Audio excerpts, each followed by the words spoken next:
It began like any other quiet morning in New York City. The studio lights gradually came on, the makeup team was putting on the final touches, and Denzel Washington had just arrived for a morning show appearance, this time with his 5-year-old grandson, Elijah, in tow. The plan was simple, a brief 10-minute segment discussing grandfatherhood, family, and maybe a few cheerful stories. Nothing out of the ordinary.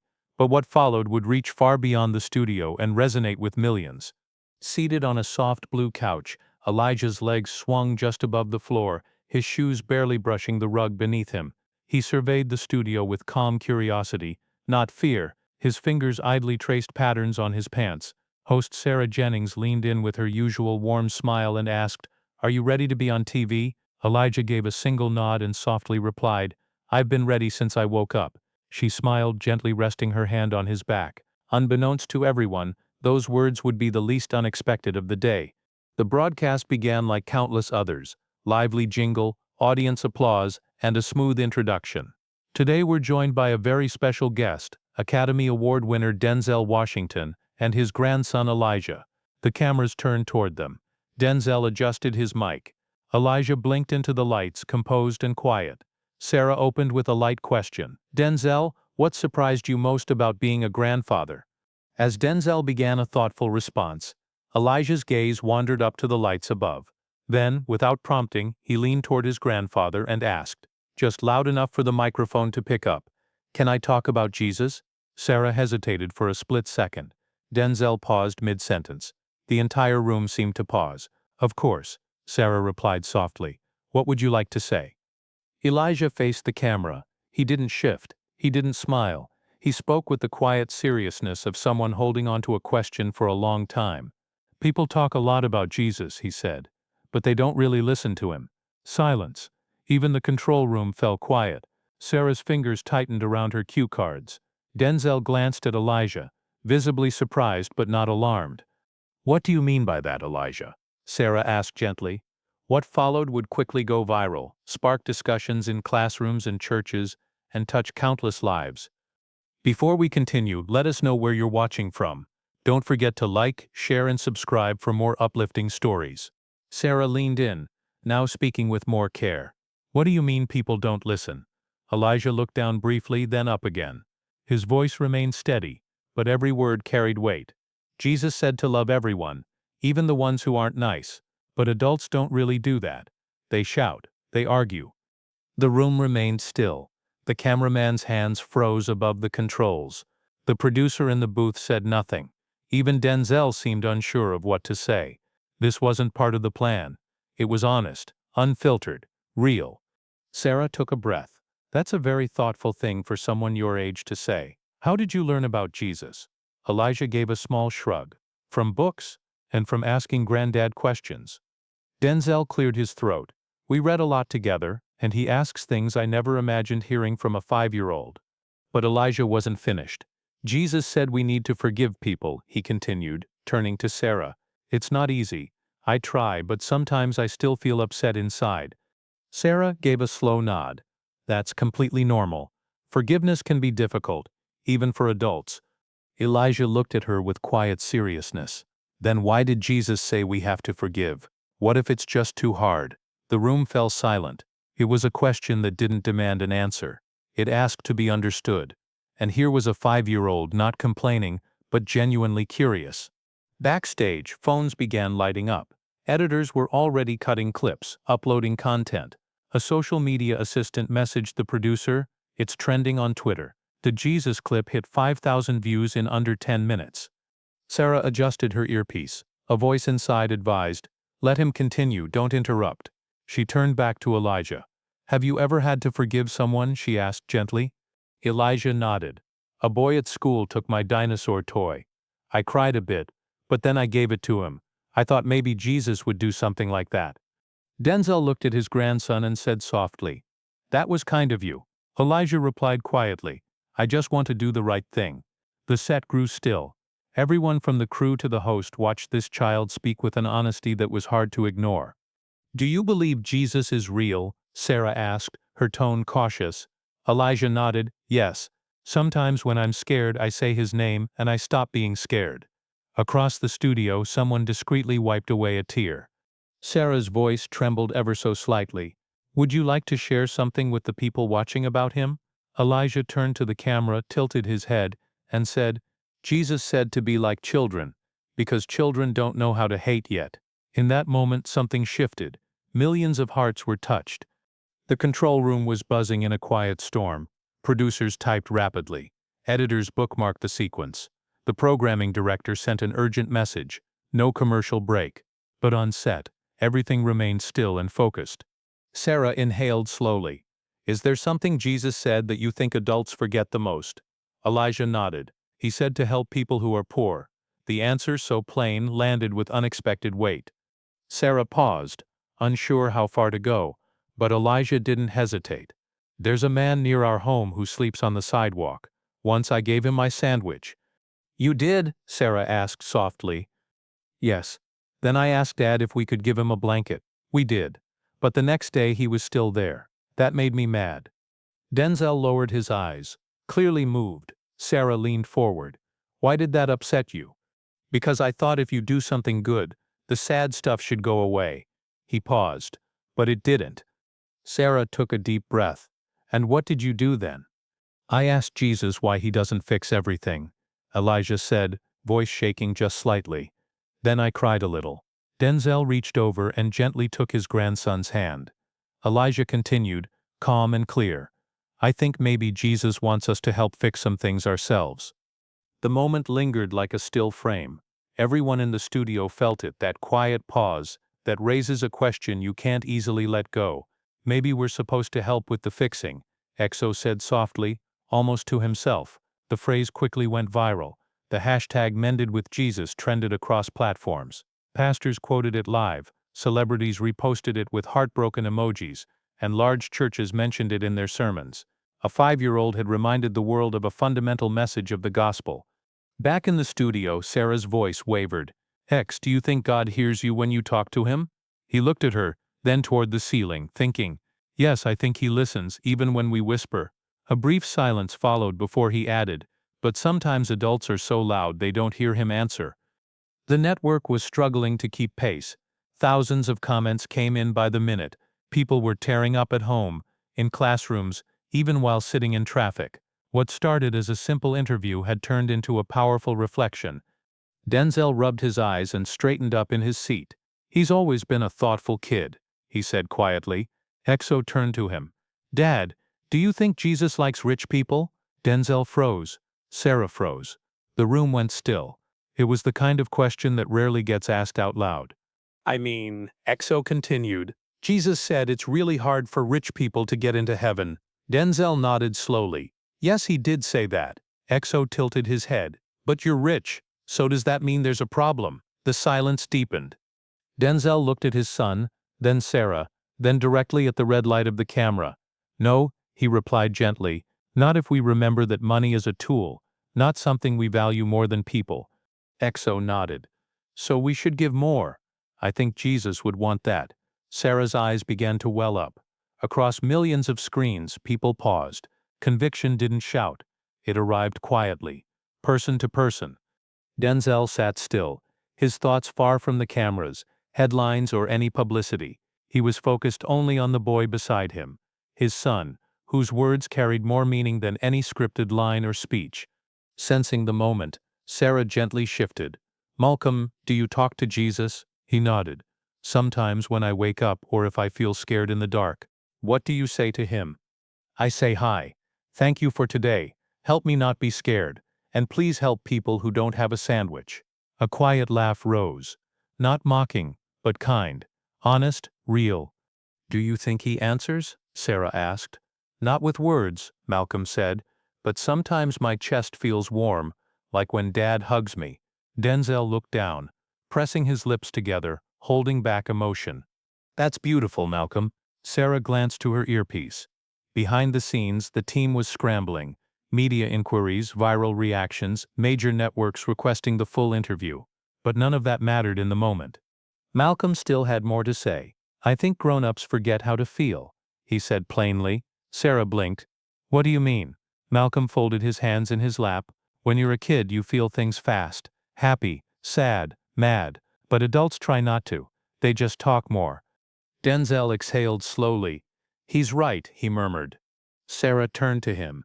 You're one of the most respected actors in the world, but today you're just a dad. What are you learning from this moment? Denzel paused. The lights seemed softer, the room quieter. I spend my life telling stories, he said thoughtfully. But maybe the most meaningful one I'm part of is sitting right here beside me. Malcolm leaned in close, his small hand gently holding his father's sleeve. Sarah smiled. That might be the quote of the year. But Malcolm looked up. I have one more. Oh, Sarah chuckled. Go ahead. Malcolm turned to the camera, his voice steady. Being smart is good, but being kind is better. The silence that followed wasn't for effect. It was genuine, heartfelt, and deep. Then slow and steady, applause began. Not loud or flashy, but the kind that comes from people truly moved. Off camera, a crew member whispered, I just called my mom. I'm not even sure why. Across the country, people were crying without knowing exactly what stirred them. They simply felt something real. Sarah looked at the boy. Malcolm, if Jesus were here now, what would you ask him? Malcolm paused, then said, help grown-ups remember how to love. Tears rolled down Sarah's cheeks, and she didn't try to stop them. Denzel kissed the top of his son's head and closed his eyes. For that moment everything else faded. Just a father, his child, and a quiet truth the world may not have expected but deeply needed. The studio was completely still. No side conversations, no typing. Even the lights seemed less harsh, as if the room itself was listening. Sarah leaned back, her voice soft and eyes glistening. That's a beautiful question, Malcolm. Denzel said nothing. He looked at his son not just as a child asking questions, but as someone carrying something meaningful. Then, from the back of the set, a technician stepped forward. She gently placed a small wooden cross at the edge of the stage and walked away. It wasn't planned or discussed. She had kept it in her bag and felt compelled to offer it after seeing him hold it earlier. Malcolm noticed. He stepped down from the couch, walked to the cross, and knelt, placing his hands around its base. Everyone watched in silence. He lifted the cross and turned to face the camera. I think it's heavy, not just because it's made of wood, he said quietly, but because it stands for something. He brought it back to his father and held it out. Here, Dad, you can hold it now. Denzel stared at the cross, his hands shaking slightly as he took it. Why are you giving it to me, big man? Malcolm stood a little straighter. Because you fix things, but maybe this can help fix you. The words landed hard. Sarah inhaled sharply. The cameraman wiped his eyes. Someone whispered backstage, this is it. This is the moment. Denzel closed his eyes, holding the cross gently, as if it were the most meaningful thing he'd ever touched. Thank you, he said softly. Then Malcolm climbed back onto the couch, his legs swinging as before, as if everything was the same. But everything had shifted. Online clips of the moment were spreading fast. The hashtag #FixUs was trending globally. Religious leaders, celebrities, and public figures responded, not with analysis but awe. Something real had happened. Sarah took a breath, sensing the segment was wrapping up. Millions of people are watching. Is there anything you want to tell them? The boy looked directly at the camera, his tone serious again. Jesus doesn't want us to be perfect, just honest. Then gently, he placed a hand on his chest, like that. The last frame before the fade to black was quiet. Denzel holding the cross, Sarah holding back tears, and a young child offering the world a simple idea that the path forward may not be about being right, but about remembering how to be kind. The segment ended, but no one moved. The room stayed still. The cameras had stopped, but the atmosphere remained like a quiet church after the final song, where silence feels like part of the message. Denzel set the cross gently on the table. He leaned in close to X and whispered something only his son could hear. Malcolm smiled softly and rested his head on his dad's shoulder. Sarah finally stood, gripping her note cards like they were the only stable things around. We've had many guests over the years, she said quietly, but I think today will be remembered forever. Backstage, phones wouldn't stop buzzing. The network's CEO had called. CNN reached out twice. Fox News and international outlets were requesting rights to air the segment. Churches were asking if they could show it during services. But none of that reached Malcolm. He was showing his father how to make a heart shape with his hands. I do this when I'm happy, he said. Denzel tried it slowly, his movements unsure at first. Like this? Yeah, Malcolm laughed. Does that mean you're soft now? Denzel chuckled, eyes warm. Maybe I am. Nearby, Sarah's producer approached quietly. We need to follow up. This isn't just a segment anymore, it's a movement. Sarah nodded. But we have to keep it real. This wasn't just good television, it was honest. Back on the couch, Malcolm had one more thought. He turned to his dad again. We could give away some of our stuff. Denzel raised an eyebrow. What kind of stuff? Toys, clothes, money, Malcolm replied. Denzel smiled. We already do some of that, remember? Yeah, Malcolm said, but more, for people who get cold at night. Denzel looked at Sarah, then back at his son. All right, let's give more. Malcolm smiled wide. Jesus would like that. Sarah cleared her throat. X will be back on the show someday. He tilted his head. Can I bring my Bible? Of course, she laughed. Bring whatever you like. At the back of the studio, a technician whispered, I haven't prayed in years, but I just did. Another added, I messaged my dad. We hadn't spoken in 6 months. The boy didn't hear any of this. He was busy tracing stars in the air with his finger, the way children do when they're content and daydreaming. As the studio lights dimmed and the room emptied, something remained. Not just in the footage or the trending hashtags, but in people, a quiet ripple passing gently from heart to heart. And at the center was a boy who wasn't trying to teach a lesson. He simply spoke what he felt, and somehow it was enough to move the world. By that afternoon, the world already felt changed. The sun hadn't even set, but the story had gone global. What began as a regular morning segment became something more. A quiet awakening, not in a church but on a blue couch with a child holding a cross. X's words were everywhere. Jesus doesn't want us to be perfect, just honest. Maybe we're supposed to help him fix things. If you're sensitive, you can love better. These weren't just quotes anymore. They appeared on t-shirts, were shared at school events, spoken in hospital rooms, and posted by influencers, soldiers, teachers, and teens alike. In a Dallas church, the pastor played the full interview. His sermon that day was just 3 words, like Denzel. In an Atlanta hospital waiting room, a mother held her child close, tears rolling silently as she rewatched the clip. She didn't speak. She didn't have to.